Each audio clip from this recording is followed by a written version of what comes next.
Hello dear student, Assalamu alaikum. I am Mashuddin Kanon. Never think of yourself as if you can be one of the best personalities in the world. Dear student, আমরা আজকে আলোচনা করব HSC পদার্থবিজ্ঞান প্রথম পত্রের মহাকর্ষ ও অভিকর্ষ এর গাণিতিক পর্বের প্রথম পর্ব। তো আমরা এই অধ্যায়ের গাণিতিক টার্মগুলো শুরু থেকে শেষ পর্যন্ত খুব ভালোভাবে দেখব। আশা করি সবগুলো পর্ব শেষ হলে দেখা যাবে যে এই অধ্যায়ের সৃজনশীলের গ ঘয়ের কোনো প্রশ্নে তোমাদের সমস্যা হবে না। তো আমরা সবাইকে জানিয়ে দেই যে আমাদের মহাকর্ষ ও অভিকর্ষ এর গাণিতিক পর্ব শুরু হয়ে গেছে। তো চলো শুরু করা যাক।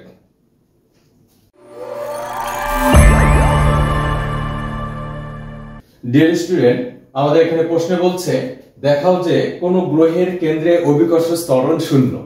দেখো, এটা হলো একটা পৃথিবী, এটা পৃথিবী। আমরা জানি এই পৃথিবীর কেন্দ্র এটা। তাহলে এই কেন্দ্র থেকে আমরা কিন্তু জানি যে এটা হলো কি পৃথিবীর ব্যাসার্ধ r, পৃথিবীর ভর m। তাহলে ডিয়ার স্টুডেন্ট, আমাদের এখানে বলছে যে কোন গ্রহের কেন্দ্রে, তার মানে আমরা এখানে পৃথিবী ধরে নিলাম, সকল গ্রহের কেন্দ্রে কি অভিকর্ষ ত্বরণ শূন্য হবে। তো আমরা এখানে ধরে নিলাম যে এটা পৃথিবী, সেই পৃথিবীর ভর ক্যাপিটাল M এবং ব্যাসার্ধ আমরা জানি ক্যাপিটাল R এবং কেন্দ্র কিন্তু এটা। তাহলে এই পৃথিবীর পৃষ্ঠ থেকে কি কেন্দ্রে, আমরা পৃথিবীর পৃষ্ঠ থেকে যদি কেন্দ্রে যাই, তাহলে এখানে আমরা কিন্তু দেখছিলাম, আমরা পৃথিবীর পৃষ্ঠে অভিকর্ষ ত্বরণের মান নির্ণয় করছিলাম। পৃথিবীর পৃষ্ঠ থেকে h উচ্চতায়, পৃথিবীর পৃষ্ঠ থেকে h গভীরতায়। তাহলে ডিয়ার স্টুডেন্ট, একটু লক্ষ্য করে দেখো তো, পৃথিবীর পৃষ্ঠ থেকে তুমি যদি কেন্দ্রে আসো, তাহলে এই দূরত্ব যদি h হয়, তাহলে দেখো তো এখানে পৃথিবীর ব্যাসার্ধ এবং এই যে গভীরতা h, এটা সমান হবে কিনা? অবশ্যই সমান হবে। অর্থাৎ আমরা এখানে বুঝলাম যেখানে r সমান h। তাহলে আমরা কিন্তু জানি যে h গভীরতায়, মানে পৃথিবীর পৃষ্ঠ থেকে বা কোন গ্রহের পৃষ্ঠ থেকে h গভীরতায় অভিকর্ষ ত্বরণের মান নির্ণয়ের সূত্র আমরা জানি।